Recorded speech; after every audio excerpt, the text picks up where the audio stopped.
Bonjour à tous, bienvenue sur SVM6. Donc ce tuto pour répondre à la question qui m'est proposée par le Landais, dont je ne connais pas le prénom, hein, et qui me demande comment on peut modéliser un flexible hydraulique, hein. Donc bon voilà, on va modéliser un flexible hydraulique. Donc pour t'expliquer tout ça, le Landais, il était important que que tu sois capable de m'envoyer des documents, hein. C'est pour ça que je t'ai proposé de regarder un tuto. Le tuto, t'as pas dû bien le regarder, donc c'est important. Regarde bien les tutos, surtout parce que là, je vais te faire un tuto, évidemment. Mais ça suppose que tu regardes pas que le début du tuto ou la fin. Il faut regarder les tutos entièrement, hein.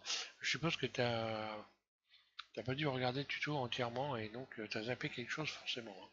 Donc, bon, je vais t'expliquer comment j'ai fait ça. Voilà, donc je repars sur un flexible classique, hein, d'un tracteur. Moi, sur mon tracteur, ils sont comme ça, hein. Et donc, on va faire donc non seulement les embouts flexibles, mais également le flexible avec les torsades, puisqu'il y a des torsades sur les flexibles. Donc, on va voir comment on peut faire ça. Je vais t'expliquer ça. Alors, je vais peut-être te faire ça en un tuto, peut-être en deux tutos. C'est pas, je sais pas encore.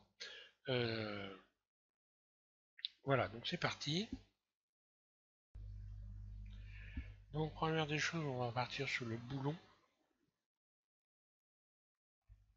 enfin sur le boulon, sur l'écrou plutôt. Alors l'écrou, tu vas le trouver en allant ici dans ajouter, ajouter mèche et bolt. Alors bolt, si tu ne vois pas bolt écrit dans cette liste, c'est simplement parce que tu l'as pas programmé, donc il faut aller dans fichier ici, puis ensuite dans préférences utilisateur.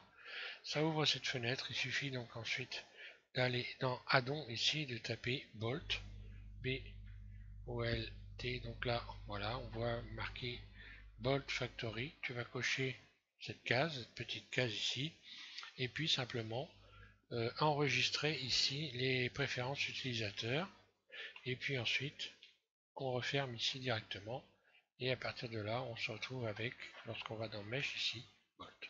Je clique sur Bolt. Le fait de ramener donc cette fois-ci ce boulon, euh, je peux transformer ce boulon dans cette liste qui vient d'apparaître ici en bas à gauche de mon écran, toujours. Lorsque l'on rajoute des éléments ici, on a quasiment tout le temps ici une fenêtre qui s'ouvre qui va permettre donc de pouvoir régler les éléments. Donc là, je n'ai pas besoin, moi, de ça. J'ai besoin ici je clique donc non pas sur Bolt mais sur Nut. Voilà. Comme ça, je me retrouve avec l'écrou. Donc l'écrou, bon bah j'imagine que tu veux mettre tu m'as précisé que tu voulais utiliser ça dans un jeu. J'imagine que tu n'as pas besoin d'avoir l'intérieur ici qui ne va te servir à rien du tout et qui va probablement créer beaucoup de poids pour ton jeu. Donc ce que je te propose, c'est de garder l'extérieur du boulon, de l'écrou, pardon, on va partir là-dessus. Donc retirer l'intérieur. Donc je me mets en vue de dessus, 7 de mon pavé numérique, Z pour voir à travers en mode transparent, A je désélectionne tout, C je sélectionne ici en mode vertice, C je sélectionne ici toute cette partie-là,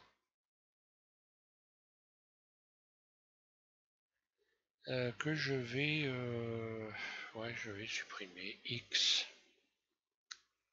vertice, je supprime tout ça. Voilà.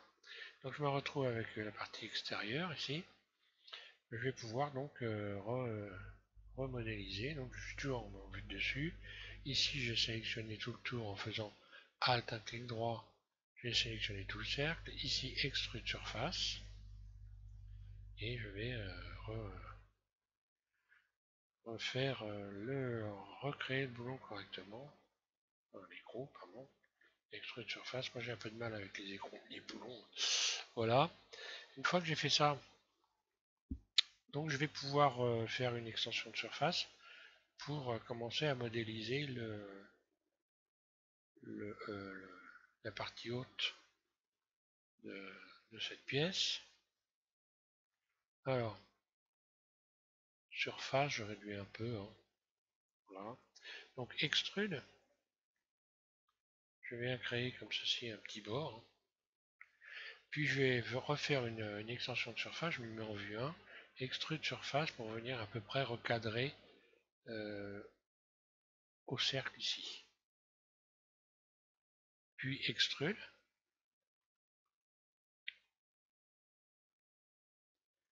Voilà, donc après grosso modo la dimension, hein, c'est à toi de voir, tu mets la dimension que tu veux. Hein. Donc bon, ce qu'on va faire maintenant, c'est on va faire le marquage de cette pièce-là, puisque cette partie-là a un marquage un peu particulier. Et pour ça, on va utiliser donc CTRL B, c'est-à-dire on va faire on va biseauter des parties de cette pièce pour pouvoir avoir le dessin. Alors je vais repartir sur une image, on va regarder l'image. Voilà, je me suis basé sur cette image et donc pour avoir le dessin qu'on a ici, on va utiliser donc l'outil à biseauter. Alors, je reviens ici.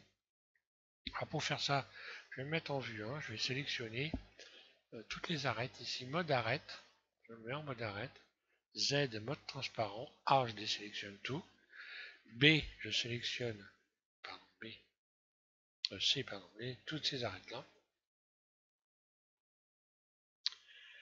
Je vais les désélectionner en damier, voilà. Donc là j'en ai une sur deux, et je vais encore retirer un élément comme ça, à chaque fois, voilà, de manière à avoir l'écartement qui correspond là et là. Voilà. Ce qui me donne ça, grosso modo, donc j'ai tous les quatre arêtes. Hein. Je sélectionne, je fais une sélection. Alors ensuite, je vais justement faire CTRL B et je vais bouger ma souris tout doucement pour venir créer comme ceci, dédoubler en fait les arêtes. Et je vais en même temps faire tourner la roulette de ma souris une fois, juste un petit cran, et on voit qu'il y a une arête qui s'est rajoutée. Je reviens en arrière, CTRL B, je bouge ma souris, donc j'écarte les éléments ici, hein, et je fais un cran de roulette, un simple cran, pour rajouter un petit rayon, comme ça, une petite arête en plein milieu, là.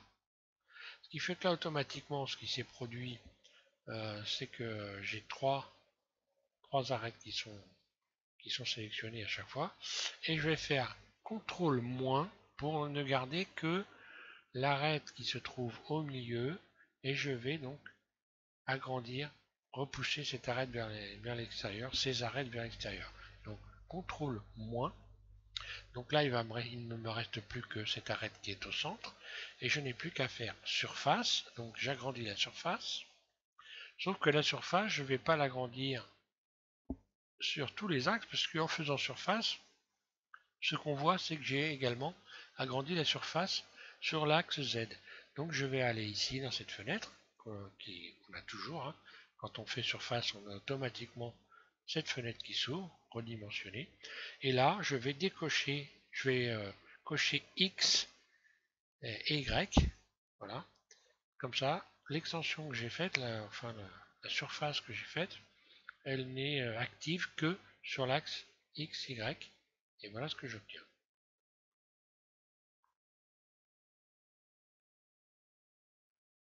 J'aurais pu les marquer un peu plus, je vais revenir en arrière, CTRL Z plusieurs fois. Voilà, je reviens ici.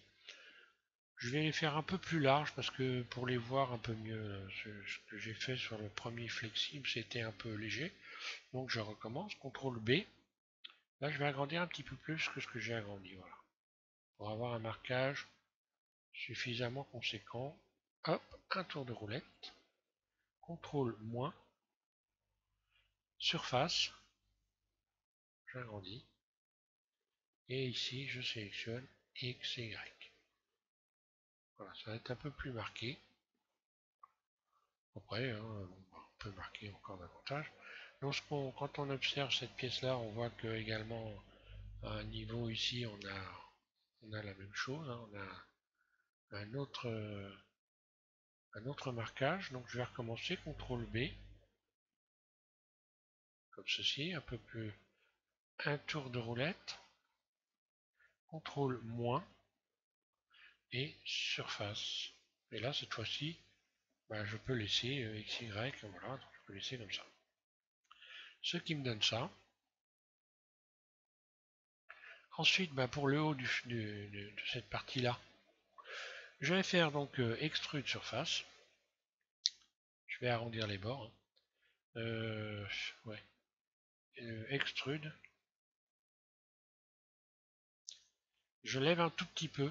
Surface, j'agrandis légèrement la surface. Extrude.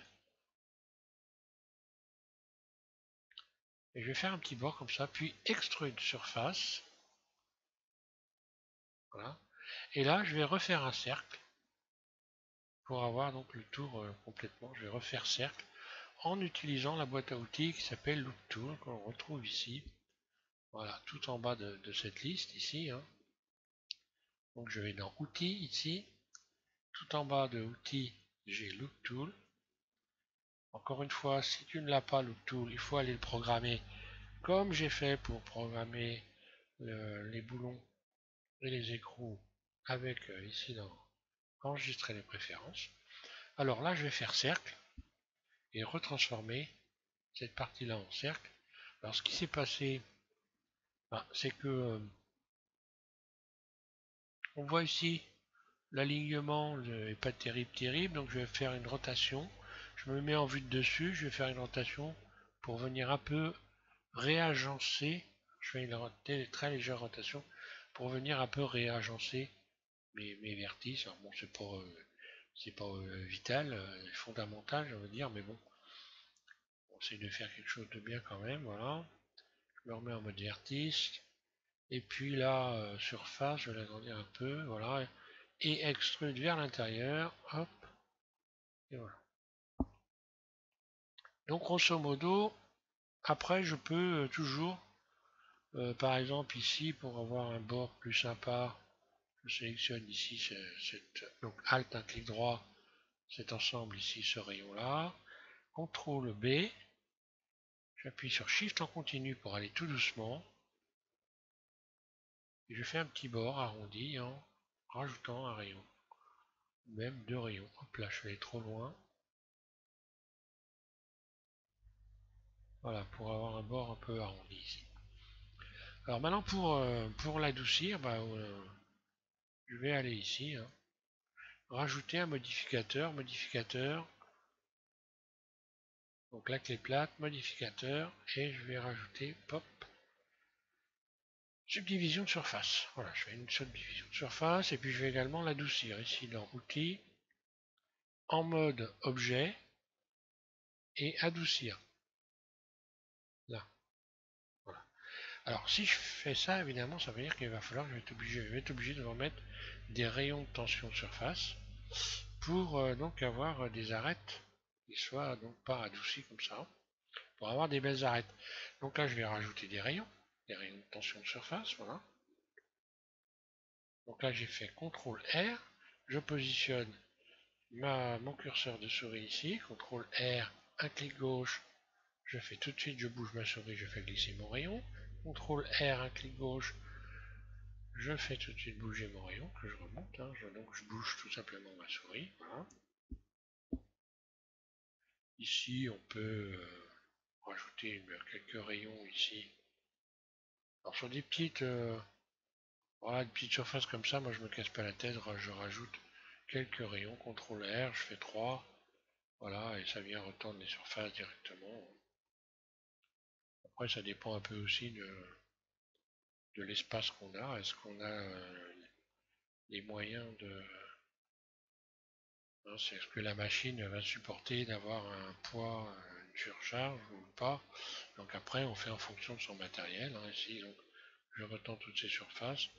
On peut limiter les dégâts évidemment en supprimant ce qui est inutile hein, éventuellement. Voilà. Là, je vais rajouter un rayon de tension ici. Là, je commence à retrouver voilà, des arêtes acceptables. Hein. Donc pour ce qui est ici donc de l'écrou ici, voilà, j'ajoute un rayon là, puis un rayon ici, un rayon là, pour retrouver des belles arêtes, voilà, que je fais glisser. Ensuite, pour ce qui est ici, alors bon, c'est pas une obligation, moi j'aime bien avoir ici les arêtes saillantes. Donc c'est très simple, on utilise encore le biseau, l'effet de biseau, en faisant CTRL B, mais alors tout doucement, hein. CTRL B, j'appuie sur SHIFT en continu, et je bouge ma souris. Voilà, je fais hop, très très très léger comme ça. Alors un conseil, la maîtrise du biseautage, puisque là ce que je suis en train de faire, je fais des biseaux, hein, est quand même assez importante. Donc il n'est pas inutile de travailler ça, hein. Moi j'ai l'habitude, avec l'habitude, on finit bah, par devenir assez performant, hein. Donc ça devient très facile. Là ici je pourrais encore rajouter un biseau, peut-être éventuellement. Je ne l'ai pas fait sur l'autre, mais peut-être on pourrait peut-être biseauter ces arêtes. Je vais revenir pour donner un peu d'épaisseur, pour accentuer un peu ce marquage là. CTRL B.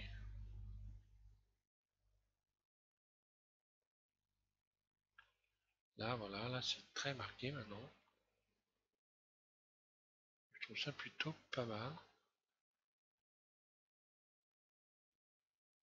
Là ici je peux rajouter éventuellement quelques rayons pour venir marquer un peu davantage ce petit rainurage. Donc voilà. Donc voilà, j'imagine que tu n'as pas besoin forcément ici. Alors là je vais voilà, agrandir cette surface. De faire cette partie intérieure. Maintenant, si tu avais besoin, tu me le dirais. Donc, on va partir maintenant sur le flexible. On a vu l'embout. Bon, bah, l'embout, je vais pouvoir le coucher ici, je vais pouvoir le coucher en faisant une rotation sur l'axe X. Donc, l'axe X qui est ici. Donc, si je fais RX 90. Non, mais c'est couché du mauvais côté. Donc, bon, je vais faire moins 90. Donc, CTRL Z, je reviens en arrière, RX moins 90, voilà. Parce que moi, ce que je veux, c'est l'avoir comme ceci, pour pouvoir rajouter le flexible ici. Donc on va rajouter un flexible. Bon là, c'est un peu gros, donc je vais le diminuer, surface, voilà. Je vais réduire la surface. Et je vais utiliser, donc, pour repartir sur le flexible, évidemment, ici, ce rayon, puisque le flexible, lui, je vais rajouter même ici un rayon de tension, hein. Donc je vais utiliser un rayon qui ici qui était à l'intérieur en faisant Shift D, je le duplique et je le sors de la pièce. Shift D et je le sors de la pièce. Donc ce cercle là, je vais le transformer en une autre pièce en cliquant sur P. P. Donc P, je fais donc je le transforme en une nouvelle sélection. Puisque là en fait je n'ai qu'une pièce, maintenant je vais faire en sorte d'avoir deux pièces. Je clique sur sélection. Je repars Tab en mode objet, soit en cliquant sur Tab, soit en allant chercher ici. Et maintenant j'ai deux objets. Donc voilà. Et c'est de cette partie, de cet objet-là, que je vais modéliser le flexible. Alors, cet objet, je vais lui redonner un axe, puisque son axe, en fait, ça correspond à l'axe ici de la tête métal. Et donc, il faut que je lui redonne un axe et que je fasse en sorte que son axe de rotation se situe en plein milieu ici. Pour faire ça, bah, simplement, je vais ici dans Outils et je vais donc en mode objet, définir origine, un clic gauche, vers géométrie. Automatiquement, on voit le point jaune qui est ici, excuse-moi, et donc qui est un axe, point jaune, qui va venir se recentrer sur l'objet ici, définir origine, vers géométrie. Voilà. Donc maintenant, l'axe de rotation de mon cercle se situe bien en plein milieu de mon cercle et c'est ça qui va être important pour la suite. Alors ensuite, je vais pouvoir donc commencer à déplacer les éléments.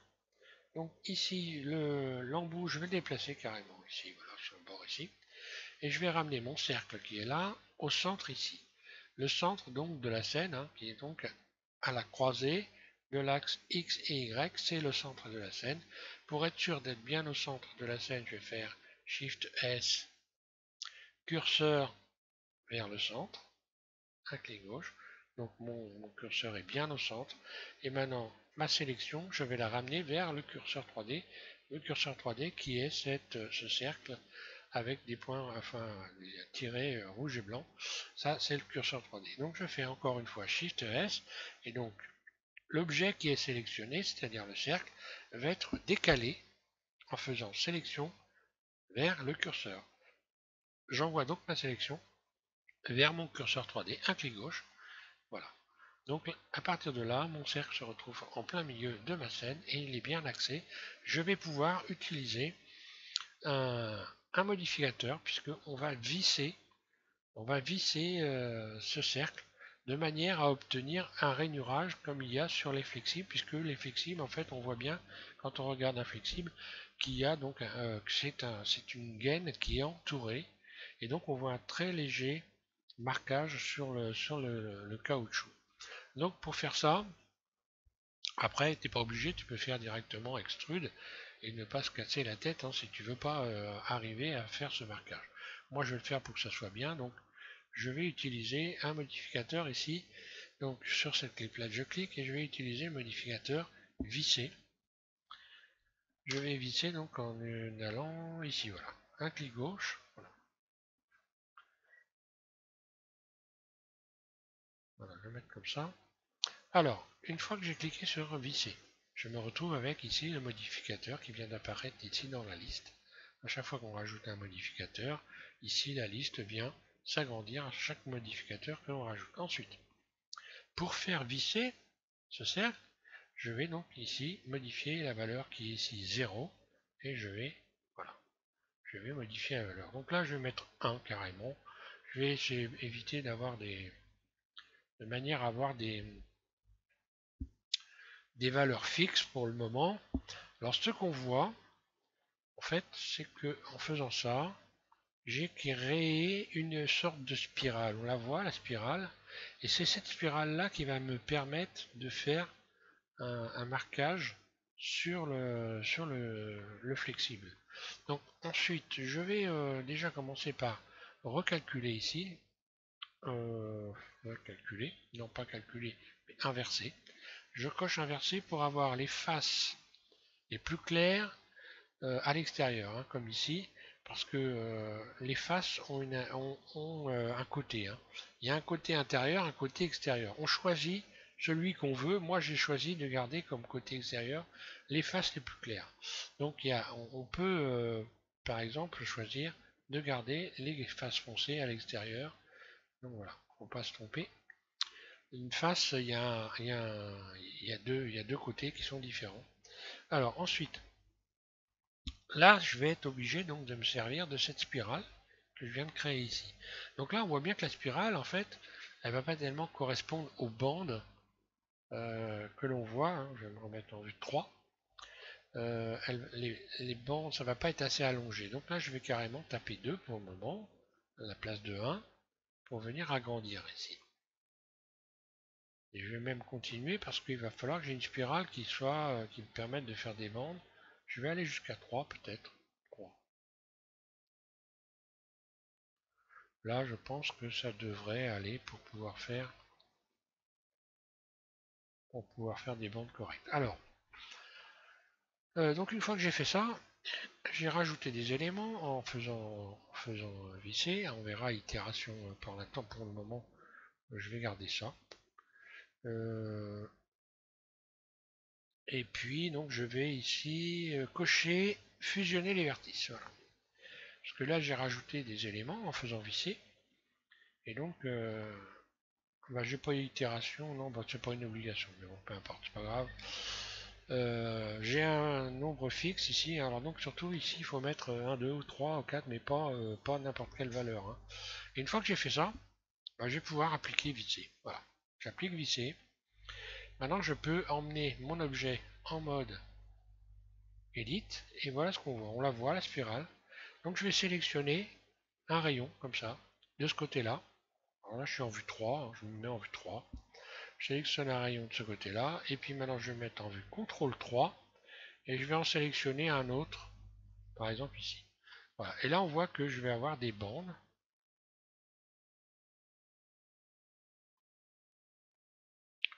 On voit que ça va me permettre de faire, voilà, de créer une sorte de bandage autour de mon flexible. Donc là, le flexible, alors, le problème, c'est que je pourrais éventuellement modifier en utilisant ici. Par exemple ici, là, si je mettais une valeur, ça, je peux utiliser un nombre de carreaux fixe. Voilà, on voit les largeurs des bandes qui diminuent donc en mode objet, hein. Voilà, je peux avoir des bandes de ce type-là. Ça va ressembler plus à ça, hein. Je suis allé un petit peu, j'étais un peu large. Donc, une fois qu'on a fait ça, on a en fait un tronçon de notre gaine. Alors maintenant, il va falloir donc la modéliser et puis lui donner une forme et lui faire suivre un chemin. Donc là, j'ai juste un petit bout, ok, c'est bon, ce petit bout, il est bien positionné parce que il part bien du centre ici, hein. Donc ça, c'est important d'avoir des objets qui sont parfaitement axés. Donc maintenant, je vais le cacher parce que pour l'instant, j'en ai pas besoin. Donc je vais faire H et H, mon objet disparaît. Je pourrais cacher celui-là, mais ça sert à rien, il me gêne pas. Donc là, j'ai toujours mon curseur qui est au centre, hein. Donc il faut toujours être certain que le curseur est au centre, c'est important. Donc pour être sûr, je vais faire, je sais qu'il est au centre, mais je vais le faire quand même. Shift S, curseur vers le centre. Voilà. Je suis sûr qu'il est là. Et maintenant, on va créer le chemin donc qui va donner la forme au flexible. Je vais ajouter une courbe. Non, d'ailleurs, je vais même pas faire ça, je vais partir sur un plan. Donc je suis en vue de dessus, ici, 7 de mon pavé numérique, et on va partir d'un plan. Voilà, ajoute un plan. Ce plan, il est composé, lorsque je vais en mode Edit, ici, de 4 vertices. Je vais cliquer sur vertice ici. On les voit, 1, 2, 3, 4. Moi, je vais en garder un, j'en ai besoin que d'un. Donc je sélectionne ici 3 vertices et je vais faire X, supprimer les vertices. Il me reste ce vertice-là. Ce vertice-là, son axe de déplacement, je vais le mettre ici, voilà. Son axe de déplacement se situe ici, puisque en fait à la base c'était un carré, et l'axe de rotation du carré se situait au centre. Donc ce vertice a gardé comme axe, ici, et a gardé comme axe, je reviens en arrière, le centre de la scène. Voilà. Si je me mets en mode Edit, on voit bien, le curseur ici vient se positionner au centre. Si je fais une rotation, voilà. Donc il va falloir que je redonne un axe correct à ce vertice qui est tout seul. Je vais donc retourner encore une fois dans Outils et je vais encore une fois en mode Objet, je vais lui définir son origine vers géométrie. Automatiquement le point qui est ici va venir se positionner sur le vertice qui est ici. Définir origine vers géométrie. Voilà. Donc là on ne le voit plus le vertice, mais il est bien là sous le manipulateur de déplacement. Puis ensuite je vais faire donc encore moi toujours en mode objet, Shift S, décalage vers le centre. Mon vertice se situe en plein milieu de ma scène, il est là. Je me mets en mode Edit, donc Tab, mode Edit, et je vais pouvoir commencer à faire Extrude, et donc à créer le chemin de mon câble Extrude. Bon voilà, je le fais au pif, hein. Grosso modo, d'après la photo que j'ai vue, une photo que j'ai vue justement sur une essimeuse, hein, je appelle ça comme ça. Je pense à un matériel pour essimer les arbres, un truc dans ce genre-là. Euh, voilà, je vais partir sur ça par exemple. J'ai vu quelque chose qui ressemblait à peu près à ça, hein. Et là, je vais faire en sorte de transformer ça par la suite en courbe de Bézier pour pouvoir appliquer un modificateur qui va me permettre de faire glisser le bout de tube que j'ai créé sur cette en fait cette sorte de rampe. Donc je vais déjà commencer par lui appliquer un modificateur à ce chemin que je viens de créer. Modificateur subdivisé ici. Hop là. Subdivision de surface, on va dire 2 fois, ce qui fait que lorsque je viens en mode objet, on voit que j'ai une belle courbe qui est propre. Voilà. Je vais également tout sélectionner en mode edit et puis faire en sorte que donc dans le tool, l'espace entre chaque vertice soit équilibré. Donc je clique sur space en anglais, d'accord. Donc subdiviser, je vais pouvoir l'appliquer. D'ailleurs c'est une fois ou 2 fois. Allez, je vais l'appliquer, hein. Donc appliquer la subdivision. Là. Lorsque je reviens en mode objet, j'ai donc alors on voit ici que je peux recalculer éventuellement, hein. Je sélectionne tout, je peux recommencer à faire espace pour avoir des espaces bien réguliers, avoir une belle courbe bien propre. Et donc en mode objet, je vais pouvoir transformer ce chemin que j'ai fait, je vais pouvoir le transformer en courbe de Bézier en faisant Alt C. J'ai cette fenêtre qui vient s'ouvrir et je vais convertir en courbe. Un clic gauche. Lorsque je retourne en mode Edit, là je suis en mode objet, j'ai une courbe de Bézier. Et cette courbe de Bézier va me permettre de pouvoir créer mon tuyau. Donc mon tuyau, je vais aller le rechercher, je reviens en mode objet, je vais faire Alt C, Alt H, pardon, Alt H, et mon tuyau réapparaît, mon bout de tuyau réapparaît. Alors ce bout de tuyau, je vais le projeter sur le chemin ici, en utilisant ici courbe. Je vais donc dans modificateur, ici la clé plate, et je vais aller chercher courbe. Voilà, donc en ayant sélectionné le bout de tuyau. Il faut sélectionner le bout de tuyau évidemment. Oui, je ne vais pas appliquer la subdivision pour le moment. On verra après. Donc je vais dans modificateur en ayant sélectionné mon bout de tuyau. Là. Modificateur, courbe. Là, automatiquement dans cette fenêtre est venu se rajouter le modificateur courbe qui se situe ici. Et je vais ouvrir cette fenêtre et donc préciser sur quel élément le bout de tuyau va se projeter en cliquant sur cette fenêtre objet, un clic gauche, et je clique sur plan puisque en fait mon chemin s'appelle plan puisque je suis parti du vertice d'un plan. Et voilà ce qui se passe. Donc maintenant je vais faire en sorte qu'il soit bien projeté sur le bon élément. Donc là j'ai sélectionné Y. Hein. Donc là il faut faire la sélection, on voit bien. Hein. Pas de panique quand c'est comme ça, il faut aller chercher la bonne lettre. Hein. Et donc il s'avère que là c'est Y.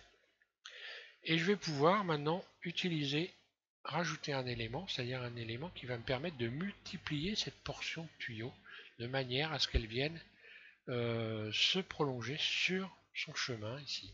Alors pour faire ça, je vais rajouter un autre modificateur qui lui s'appelle tableau. Et je vais mettre ce tableau en tête de liste, c'est-à-dire que la disposition des différents modificateurs dans cette liste qui vient de s'agrandir à chaque fois, puisque là on voit bien que j'ai un modificateur de subdivision, un modificateur courbe et un modificateur tableau. Donc j'ai 3 modificateurs et donc l'ordre dans lequel sont disposés ces modificateurs par rapport au début de la liste est important pour la suite.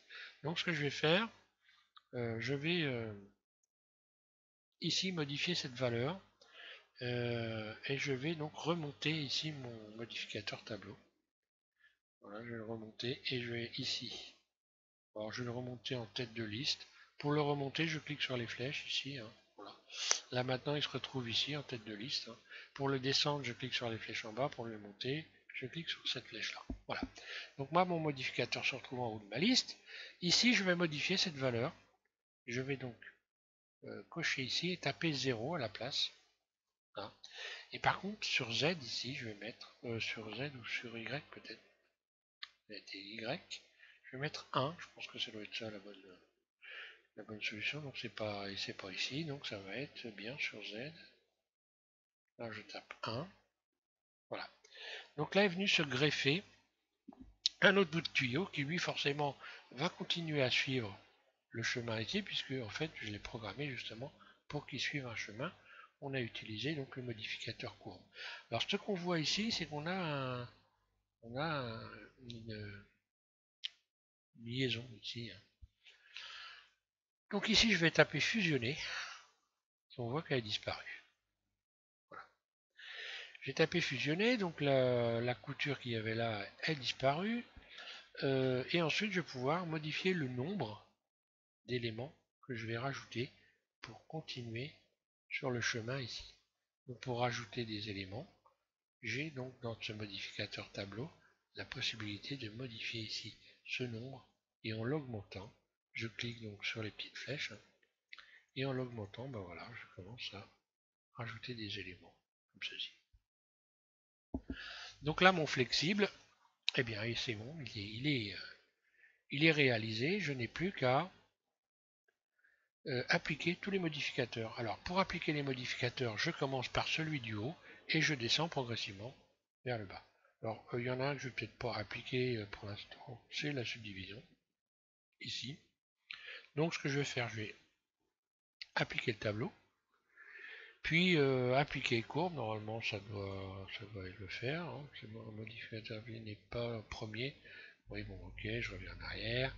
Je remonte donc ici courbe vers le haut, voilà, et appliquer. Voilà. Il m'a mis une erreur, là, il me l'a enlevé. Donc il me reste, voilà, la subdivision, et je me retrouve avec ça.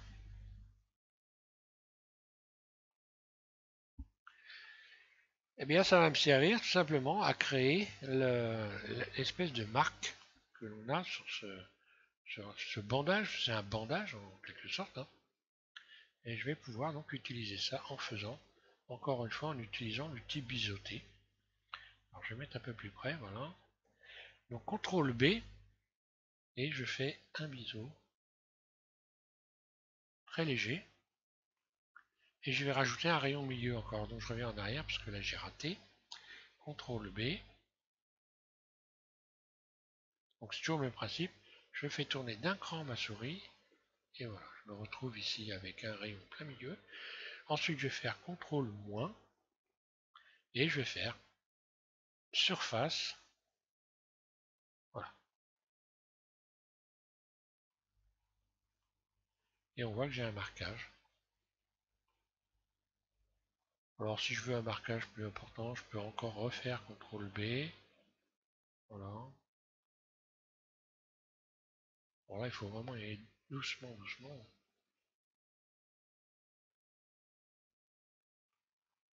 Voilà.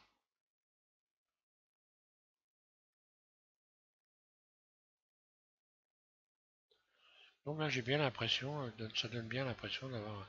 Alors bon, je sais pas, je suis certain que sur ton logiciel où tu veux faire un jeu, ça soit très utile, mais bon, hein, encore une fois, voilà. Donc bah maintenant c'est simple, hein. Je n'ai plus qu'à venir positionner l'embout ici comme il faut. Donc pour le positionner comme il faut, voilà, je vais appliquer une rotation.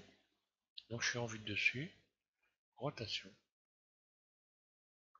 Pour pouvoir le déplacer correctement ici, je vais modifier ici global, mais je vais le mettre sur normal. On voit donc que les flèches ici sont venues se positionner bien dans l'axe de la pièce et je peux déplacer comme ça et positionner cette pièce là tranquillement. Voilà. Et puis de l'autre côté, ben, je vais pouvoir faire pareil. Hein. Donc je vais le dupliquer, Shift D.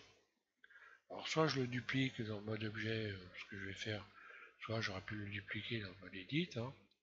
Alors Shift D, et maintenant je vais aller placer ça ici. Donc là je peux revenir dans le mode global, les flèches du manipulateur de déplacement viennent se remettre dans l'axe XY de la scène. Donc rotation R, et je vais venir voilà, me positionner à vue d'œil, puisque ça va très bien. Hein. On ne peut pas se tromper, il y a juste que de remettre la chose en vue dessus, hein, c'est tout. Hein. Voilà.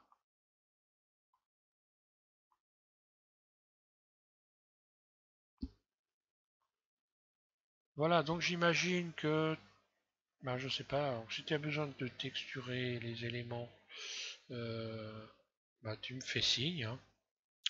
On passera au texturage. Donc moi ce que je vais faire, je vais enregistrer. Donc là en mode rendu, voilà c'est là. Je vais me remettre ici.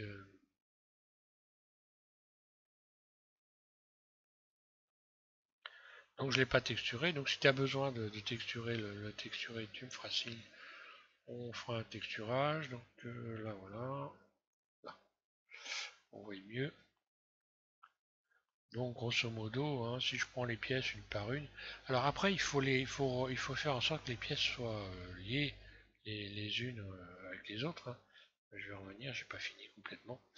Je pourrais texturer ça vite fait par exemple. Donc là je vais déjà commencer par sélectionner les deux. Donc je sélectionne l'embout ici, j'appuie sur Shift en continu et je sélectionne un clic droit le deuxième ici. Donc il y en a un qui est entouré de bleu, on ne le voit pas bien, mais on voit il y a un trait bleu au milieu. Et puis l'autre qui est entouré de jaune, ce qui veut dire que j'ai sélectionné les deux et je vais pouvoir les joindre en allant ici. Joindre, voilà. Donc là, je n'ai plus qu'une seule pièce en réalité. Et puis maintenant, je vais sélectionner un clic droit le tuyau ici. Et je vais encore faire joindre. Voilà. Donc maintenant, si j'attrape ici mon tube, si je l'attrape, ben voilà, il est en une seule pièce. Là, il reste la courbe de Bézier. Je la laisse pour l'instant, parce que de toute façon, ça mange pas de pain. Donc ici, je peux parfaitement sélectionner mon tuyau, par exemple en faisant CTRL L. Je sélectionne le tuyau. Si je veux lui donner donc une texture, bah, je vais aller ici dans matériaux. Alors je le fais vite fait, hein, j'ai pas, c'est juste une histoire de voir. Hein. Ici je vais sélectionner BSDF guidé. Là je vais mettre du noir puisque c'est du caoutchouc. Hein. Voilà, comme ça. Hop. Je vais me mettre ici en mode rendu direct pour voir ce que ça donne. Donc ça a texturé tout en noir. Mais bon après c'est pas grave, on va faire autrement. Donc là bon bah c'est un très très brillant, ça ressemble pas du tout à la gomme d'un flexible. Moi, les miennes, elles sont plutôt assez grises. Hein. Moi, maintenant, elle commence à être un peu âgé, mon tracteur.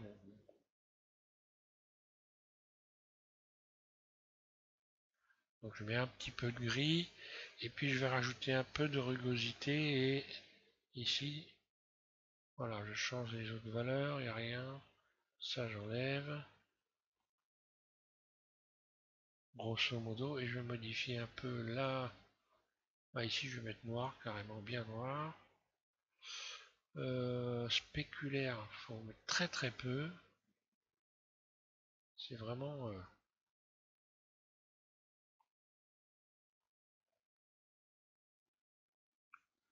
Bon, là, il faudrait que je remette un peu de luminosité ici.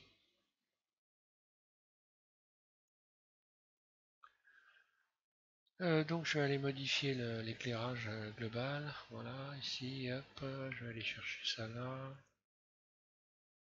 Bon, moi, j'ai mis un éclairage permanent, hein, parce que, voilà, donc, hop, je modifie ma valeur ici.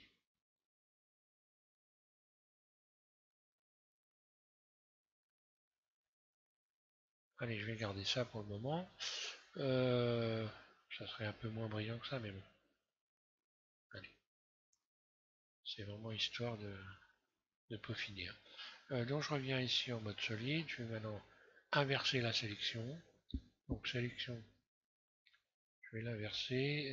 Ici, sélectionner, inverser. Là maintenant, je vais rajouter un nouveau matériau, faire plus, nouveau. Ici, je vais sélectionner BSDF guidé. Puis ici, je vais me remettre en mode rendu direct, comme ça on va voir clair. Donc là, je vais assigner ce nouveau matériau. Là. Voilà, ça va changer. Et puis, je vais mettre du métallique, par exemple.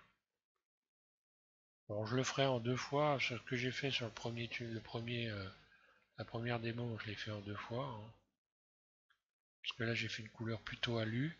Alors que ici, la partie boulon, je l'ai fait plutôt chromé. Hein.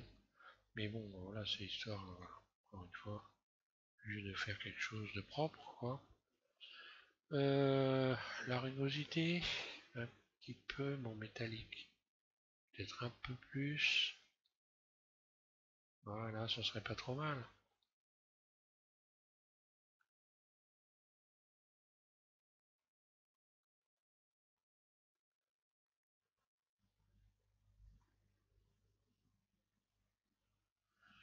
Voilà donc pour ce flexible hydraulique.